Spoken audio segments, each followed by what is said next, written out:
paraît qu'en Haïti, une seule semaine compterait plus de 7 jours, s'il nous faut tenir compte du nombre et de l'ampleur des événements.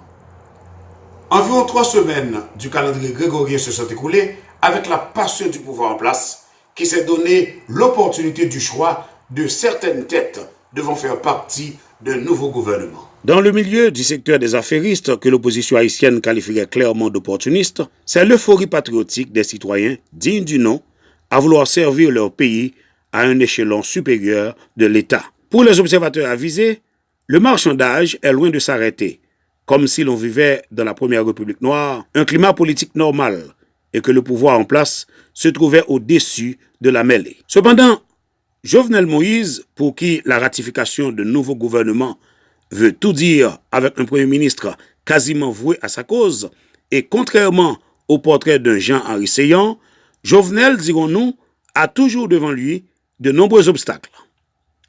Les déclarations que l'on dit faites par Arnel Joseph, le puissant chef de gang, qui a semblé multiplier ses rejetons dans une multitude de zones, notamment Martissan, devenu infréquentable, après avoir enregistré 5 crimes en une semaine, tous sur des usagers de la route se rendant dans les banlieues sud. Rien n'est officiellement rapporté par la police sur des déclarations de Arnel Joseph qui aurait dénoncé certains officiels qui se seraient fait ses complices. Mais depuis quelque temps, un sénateur, ancien conseiller du régime, passé à l'opposition, ne cesse de citer Jovenel Moïse, tenez-vous bien, le président de la République, comme l'un des interlocuteurs ayant utilisé le téléphone de Gracia Delva, un autre sénateur dont le numéro de téléphone relate 24 communications avec le bandit arrêté. Yuri Latortue, sénateur de l'Artibonite, a aussi rapporté que c'est Jovenel Moïse lui-même qui avait demandé à Arnel Joseph, le réputé bandit, de venir participer à l'une des manifestations de l'opposition de manière à lui permettre de saisir l'occasion pour attribuer la même étiquette à tous les manifestants, les qualifiant tous de bandits et de dealers de drogue. Ce qui a effectivement été fait dans un discours présidentiel au lendemain de la manifestation en question en février dernier. Maintenant, toutes les accusations faites préalablement par le sénateur Latortue, comme ancien supporter de Jovenel Moïse, ont rebondi dans une seule huitaine que nous pourrions qualifier de la semaine de Gracia Delva. Ce dernier est accusé d'être impliqué dans au moins un cas de kidnapping où il a aidé avec une forte somme d'argent et même négocié à huis clos sans rien rapporter à la police dont le chef est voisin du sénateur. Saisi publiquement d'une telle allégation, Patrice Dumont, l'un des sénateurs les plus modérés, en appelle à la levée de l'immunité de Gracia Delva, sénateur, pour permettre à la justice de suivre son cours.